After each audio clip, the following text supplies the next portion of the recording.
TTV தினகரனுக்கு எதிராக மத்தியில் ஆளும் பாரதிய ஜனதா கட்சி சதி செய்வதாக நாஞ்சில் சம்பத் குற்றம் சாட்டியிருக்கிறார். சென்னையில் இன்று காலை செய்தியாளர்களை சந்தித்த அவர் இவ்வாறு கூறினார்.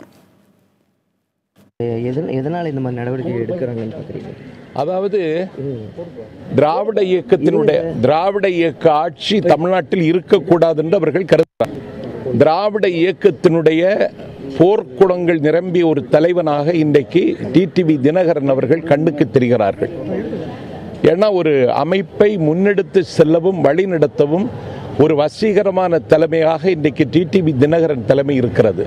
இந்த தலைமையை சீர்குலைக்க வேண்டும், சின்னாபின்னப்படுத்த வேண்டும் என்பது அவர்களது திட்டம். அதற்காக இந்த மூவை அவர்கள் எடுத்திருக்கிறார். அமைச்சர்கள் மட்டும் இந்த முடிவு எடுக்கிறதுக்கு என்ன காரணம்? அந்த ரைடு போவான் அப்படின்னு மிரட்டுவான். அமைச்சர்களுடைய கருத்துக்களை ஒவ்வொரு நேரம் மாறி மாறி இருக்கே, அந்த அமைச்சர்கிட்ட கேளுங்களேன்.